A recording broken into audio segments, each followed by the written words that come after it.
Valéry Giscard d'Estaing naît en 1926. Son père est économiste, haut fonctionnaire, membre de l'inspection des finances, d'ascendance grand-bourgeoise, voire aristocratique. Sa mère est elle-même fille de sénateur et petite-fille de ministre. Après une classe préparatoire au lycée Louis-le-Grand à Paris, le jeune Valéry entre à l'école polytechnique, puis à l'école nationale d'administration, avant d'intégrer l'inspection des finances, les cabinets ministériels et plus tard de devenir lui-même secrétaire d'État, ministre, etc. Il épouse Anne-Anémone Sauvage de Brande, descendante par son père de la noblesse pontificale et par sa mère de la haute noblesse française subsistante. Le couple, en dehors d'un hôtel particulier à Paris, est propriétaire de plusieurs châteaux. Or, que donne à voir la communication électorale de Valéry Giscard d'Estaing ? L'accordéoniste, le joueur de pétanque ou de football qui prend ses bains de mer en caleçon de bain ou qui petit déjeune avec les éboueurs avant de dîner, en toute simplicité, chez la famille française moyenne, dans son pavillon périurbain. Jacques Chirac naît en 1932. Son père est rapidement appelé à devenir directeur de la Banque nationale pour le commerce et l'industrie avant de diriger des entreprises aéronautiques. Le jeune Jacques passe son baccalauréat et suit une classe préparatoire à Louis-le-Grand, intègre l'Institut d'études politiques de Paris, puis l'École nationale d'administration, avant de passer à la Cour des comptes au cabinet du Premier ministre, Georges Pompidou, de devenir secrétaire d'État et plus tard ministre, Premier ministre, etc. Il épouse Bernadette Chaudron de Courcelles, rencontrée sur les bancs de Sciences Po, d'ascendance grand-bourgeoise par son père et aristocratique par sa mère. Le couple devient assez tôt propriétaire du château de Bitty à Saran, ce que justement Georges Pompidou lui reprocha à l'époque comme une erreur politique.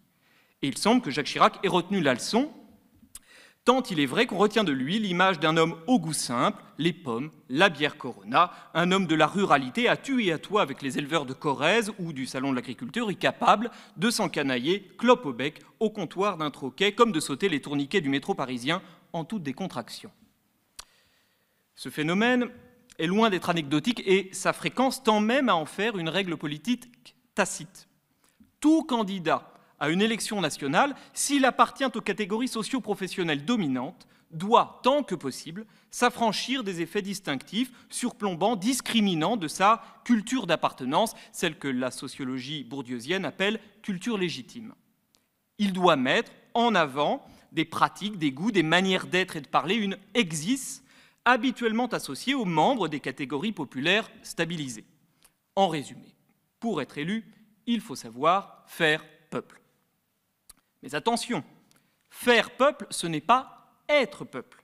Car, et ce n'est pas le moindre des paradoxes de nos démocraties, si l'on a de cesse de conspuer les gens de la haute, les énarques, les banquiers et autres bobos parisiens de Saint-Germain-des-Prés, si on les accuse d'être hors sol, d'ignorer les préoccupations des vrais gens, ceux des territoires ou de la France périphérique, si on les suspecte de favoriser en sous-main les intérêts particuliers d'une caste ou de l'establishment, bref, si l'on se méfie foncièrement des élites, on ne leur confie pas moins exclusivement le pouvoir lorsqu'arrivent les élections nationales.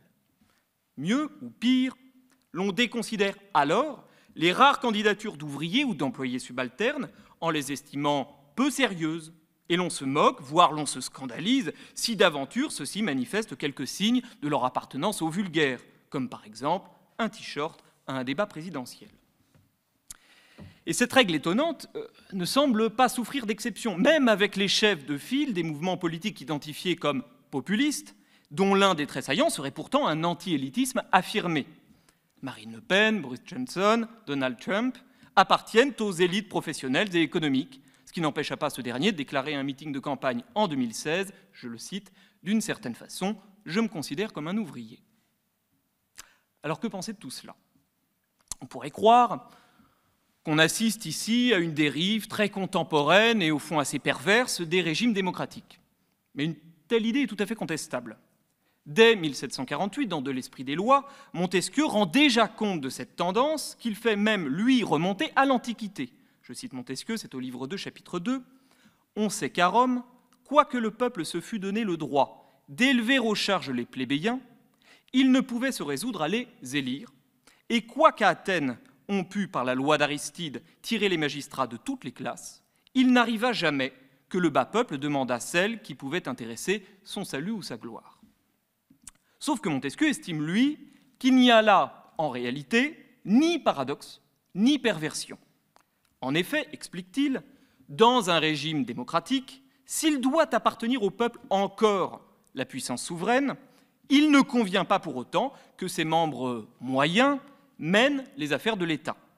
Et cela, pour une raison élémentaire, le petit peuple n'est pas compétent pour cela. Je cite Montesquieu, « Saura-t-il, le peuple, conduire une affaire, connaître les lieux, les occasions, les moments, en profiter? Non, il ne saura pas. » Il faut donc que le peuple ait recours à des ministres, à des magistrats, à des sénateurs, à des généraux, etc. D'ailleurs, ajoute Montesquieu, ce qui est admirable chez les gens du peuple, c'est justement leur capacité à discerner chez les autres ces compétences politiques qui pourtant leur font défaut. Alors, ça semble très étonnant au premier abord, mais ça s'explique, dit Montesquieu, en ce que le peuple, s'il n'est pas compétent pour mener une politique, est cependant le mieux placé pour en observer les effets, bien mieux en tout cas qu'un monarque en son palais. Concrètement, le peuple voit un officier militaire qui remporte de nombreuses batailles et peut donc savoir qu'il fera un bon général des armées, un bon ministre de la guerre, voire un bon président de la République. Il voit un juge du tribunal duquel les gens se retirent contents ou un avocat à succès. Ils savent qu'il fera un excellent prêteur, garde des sceaux, voire président de la République. Un citoyen le frappe par sa magnificence, par sa grande richesse, ou parce qu'il s'est élevé dans le monde de la finance et de la banque. Voilà sans conteste un édile ou un ministre de l'économie compétent, voire un président de la République. Ça marche. Et il n'est dès lors pas étonnant que seuls ceux qui appartiennent aux catégories socio-professionnelles les plus élevées, fût-ce par ascension récente, se voient ainsi désignés dans le processus électoral. Les actions ou réalisations des autres n'ont pas les moyens de se rendre visibles à suffisamment de personnes pour se prêter à une telle évaluation. Maintenant, comme l'ajoute Montesquieu au livre 5, toujours dans De l'esprit de loi, il ne faut pas oublier que le ressort principal de la République, comme système politique, c'est la vertu. Et cette vertu, dans la version démocratique du système républicain, correspond à un amour de l'égalité et de la frugalité.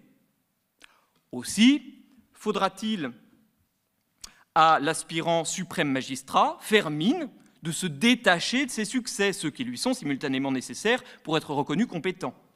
Il devra montrer que qu'il n'est en même temps qu'un citoyen comme les autres, qu'il ne jouit nullement des hauteurs sociales et économiques, qu'il les accepte comme son lot, par nécessité, mais qu'il ne se sent lui-même authentiquement qu'à hauteur de poignées de main ou d'engueulade auprès des gens. Et tout le monde de trouver son compte dans ce petit jeu de rôle. Bon, maintenant, est-ce si sûr? On peut éprouver au moins, à mon sens, deux doutes à propos de l'argumentaire ainsi déployé. Premier doute, il est très contestable qu'il y aurait une évidente continuité de compétences entre diriger des soldats sur le front et organiser la stratégie guerrière d'un État, affaire peut-être trop sérieuse pour être confiée à des militaires, entre juger efficacement d'un litige ou défendre brillamment un accusé et conduire, voire réformer l'institution judiciaire, entre enfin gérer un portefeuille d'affaires et conduire une politique économique en prenant des décisions concernant le niveau d'endettement, les modes d'imposition, de taxation ou le volume de dépenses publiques. Second doute, peut-être davantage de principe, la position de Montesquieu, au bout du compte, assigne les régimes démocratiques à un fonctionnement oligarchique larvé, puisque les clés du palais y seront toujours remises aux membres des mêmes catégories sociales, dont on sait par ailleurs qu'elles sont peu mobiles, c'est-à-dire qu'elles tendent majoritairement vers une certaine reproduction. Et si même pouvait être résolue la quadrature du cercle du recrutement des grandes écoles, dont on reparle actuellement à propos de la réforme de l'ENA, quadrature du cercle qui peut se formuler ainsi, accueillir les plus compétents, donc selon des critères nécessairement élitistes, mais qui ne favoriseraient pas les catégories sociales, ayant pourtant tout particulièrement les moyens financiers et culturels de rendre, dès le plus jeune âge, leur progéniture capable d'y répondre. Bon, quand bien même on arriverait à résoudre cette quadrature du cercle, la difficulté ne s'en verrait pas supprimée, puisque encore faut-il s'assurer que ces nouveaux membres de l'élite, dont l'activité quotidienne, dont le mode de vie change alors du tout au tout, continuent à s'identifier à leur milieu social d'origine et qu'ils ne commencent pas à développer une condescendance du parvenu ou une arrogance du nouveau riche. On le voit, C'est manifestement une gageure. Et on se trouvera réduit à l'exhortation semi-désespérée, celle chantée par Enrico Macias, « Même si tu deviens le tout premier des citoyens, fais semblant de rien et n'oublie jamais d'où tu viens. » Alors, Montesquieu semble vouloir éteindre cette difficulté de droit par le recours aux faits. On l'a vu, en considérant qu'après tout, le phénomène marquant, on s'en souvient, c'est que depuis l'Antiquité, lors des élections, sont toujours nommés les membres de l'élite. C'est bien qu'au final, les gens sont contents. Sauf qu'on peut très bien nous considérer que les suspicions et récriminations courantes contre la classe politique sont des faits tout aussi marquants, d'autant plus s'ils conduisent à des modes d'expression plus violents des désaccords et à la profanation des symboles de la démocratie représentative, comme au Capitole. On est ainsi ramené à cette question centrale, peut-il exister une élite politique qui ne nuise pas à l'esprit des institutions démocratiques? Cette difficile question, Hannah Arendt, dans De la Révolution, en 1963, lui consacre son 6e et dernier chapitre. Elle part de ce constat. Le gouvernement représentatif, dit-elle, est devenu oligarchique. Non pas au sens, précise-t-elle, non pas au sens où un petit nombre dominerait dans son propre intérêt exclusif, enfin, du moins, précise-t-elle, en principe, mais au sens où, je la cite, « le bonheur et la liberté publique sont redevenus le privilège du petit nombre. » Or, pourquoi est-ce le cas? C'est ce qu'Arendt essaie de déterminer en s'intéressant, dans les périodes révolutionnaires, au rôle joué par ceux qu'elle appelle les révolutionnaristes professionnels, Robespierre, Lénine, Mao, etc.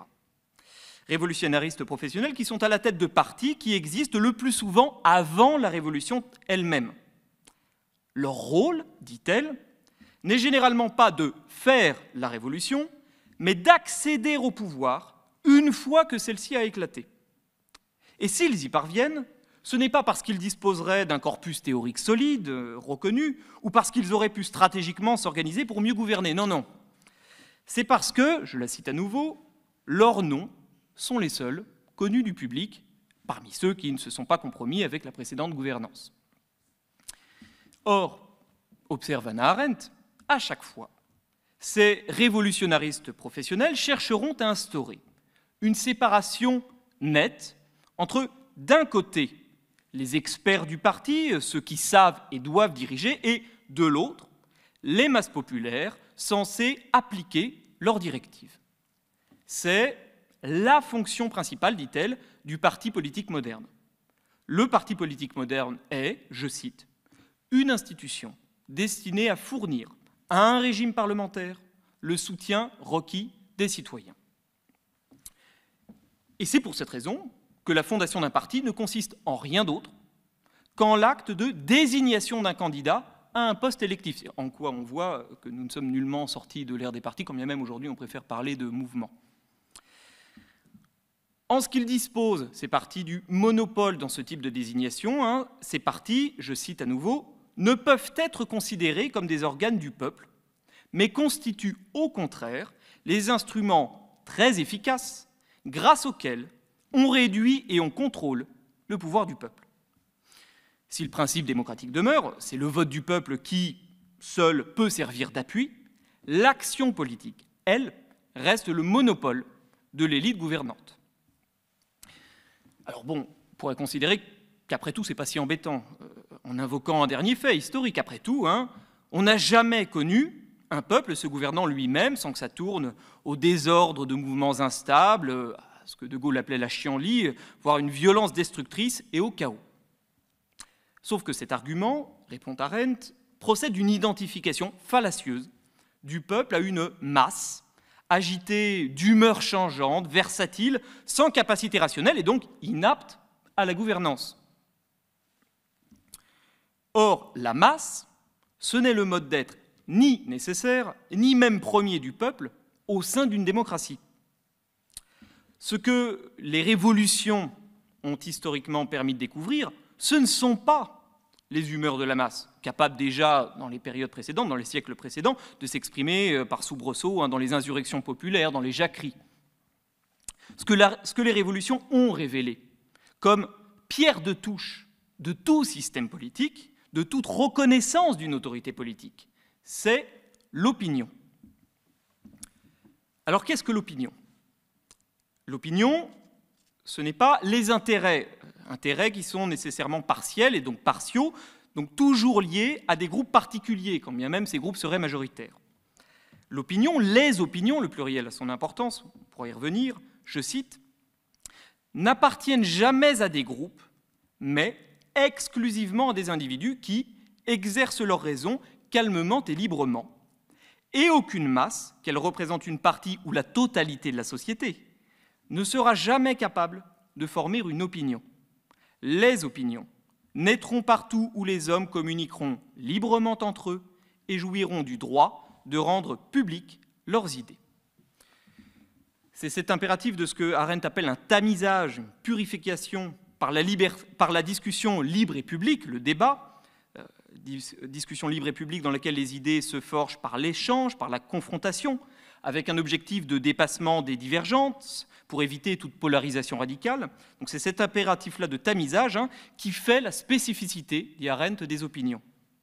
Ce qui entraîne deux conséquences importantes. Première conséquence, les opinions ne préexistent pas à cette pratique de la discussion ou du débat public, de sorte qu'il serait tout à fait vain de prétendre les connaître avec un quelconque sondage qui, hors d'un tel cadre de discussion, ne manifestera pour l'essentiel que les intérêts des groupes d'appartenance. Seconde conséquence, les opinions ne peuvent être ainsi purifiées, tamisées par aucune personne seule, fût-elle très sage et très compétente, car, je cite, « la raison humaine, comme l'homme lui-même, est timide et circonspecte quand elle est isolée, et acquiert fermeté et confiance en soi à proportion du nombre de celles avec qui elle s'associe. » L'opinion, en somme, ne peut être représentée par quelque élite, philosophe roi ou énarque, par quelque élite que ce soit, élites qui sont toujours individuellement trop faibles pour résister à la pression des intérêts. Or, c'est précisément lorsque ces opinions ne peuvent pas se former, dans le débat, on l'a vu, ne peuvent pas s'exprimer publiquement, ne peuvent pas se purifier en véritables idées politiques, qu'elles dégénèrent en ressentiment, en hargne, en humeur, qu'elles se condensent en idées antagonistes qui animeront des masses qui se verront dès lors dans l'attente d'un homme fort, d'un grand homme, qui les détruira sous la forme d'une opinion publique. L'opinion publique qui s'exprime dans le plébiscite et qui nie la légitimité des idées discordantes, donc qui perd la pluralité, qui nie la légitimité des idées discordantes dans une affirmation péremptoire de quelque bon sens ou vérité politique surplombante. Moi, je vais dire la vérité aux Français. Où est-ce que l'opinion, à l'inverse, a-t-elle pu particulièrement naître et se développer, et se donner à voir politiquement? Eh bien, dans les périodes révolutionnaires, c'est au sein des conseils. Les conseils, ce sont par exemple les clubs de 1789, les soviets de 1917 ou de 1905. On les retrouve du printemps des peuples de 1848 au printemps arabe des années 2010, en passant par la Commune de Paris en 1871 et la Révolution hongroise de 1956, dont Arendt parle beaucoup. Toujours contemporains des événements révolutionnaires, les conseils se sont très souvent opposés aux assemblées élues, construites, elles, sur le modèle représentatif. Ainsi, les clubs de Paris étaient-ils en conflit avec la Convention et avec les comités, et les soviets se sont-ils opposés successivement à la Douma et au parti bolchevique qui les écrasa. Ces conseils, dont les témoins, dit Arendt, s'accordent à dire qu'ils donnèrent lieu à une régénération de la démocratie, ont toujours fini par être défaits. Et c'est pourquoi elle les désigne comme le trésor perdu de la tradition révolutionnaire. Alors, pourquoi est-ce qu'ils ont été défaits? Ça s'explique, on l'a compris, par la volonté des partis de les supplanter par une élite des représentants élus, des experts de la gouvernance. Mais il faut tout de même préciser que cette volonté des partis a pu s'appuyer sur un défaut bien réel de ces conseils. La défaillance fondamentale des conseils, c'est celle à administrer les affaires sur le terrain économique. Piètres gestionnaires, les conseils se sont ainsi bâtis une mauvaise réputation politique Et ce discrédit a favorisé leur écartement au profit des partis. On le comprend, l'idée d'Arendt, ce n'est pas de défendre une suppression de l'élite administrative, mais de partager, d'articuler son pouvoir avec une autre élite, elle utilise le terme entre guillemets, puisqu'elle se dit fâchée avec le terme qui suppose un rapport oligarchico-politique, mais ce terme a ceci de réaliste qu'il assume que la plupart des individus ne trouvent pas leur satisfaction dans l'engagement public, c'est un fait. Donc cette seconde élite, entre guillemets, celle des conseils, serait celle de délégués des conseils citoyens, sélectionnés à égalité par leurs pairs, donc pas au suffrage universel, c'est important.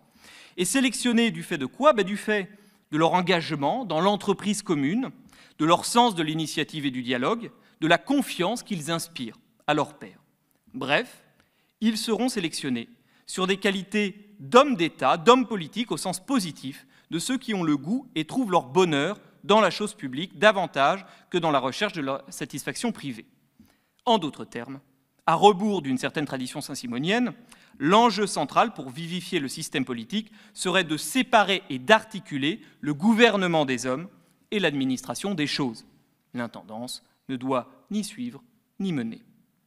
Et si cet enjeu est central, c'est que les conseils, dit Arendt, sont, je la cite, le meilleur instrument pour briser la société de masse et sa dangereuse tendance à la formation de mouvements de masse pseudo-politiques, ou plutôt le meilleur moyen, le plus naturel, d'y disséminer à la base une élite, et réutilise les guillemets, que personne ne choisit, mais qui se constitue d'elle-même. Il est intéressant de noter, pour conclure, qu'alors que ces derniers temps, l'affaiblissement du bipartisme a conduit à une résurgence des masses et à l'instabilité du pouvoir qui en résulte, avec ces phénomènes de défiance et de démagogie, la formation de ce type de conseil semble revenue au goût du jour, en tout cas en France, avec la Convention citoyenne pour le climat ou le Comité citoyen sur la vaccination. Et les tensions observées entre ces instances de citoyens tirés au sort pour débattre de ces questions et le pouvoir exécutif ou législatif montrent bien qu'entrent ici en collision deux systèmes structurellement antagonistes dont l'harmonisation, très difficile, en est encore à ses balbutiements. Elle est pourtant la plus à même de résoudre, selon les mots d'Arendt, je cite à nouveau, « l'un des problèmes les plus épineux de toute la politique moderne, concilier égalité et autorité ». Conciliation dont le travestissement populaire des élites n'est qu'un pis-aller. Pour résumer, en l'état, la régénération démocratique, c'est loin, mais c'est beau.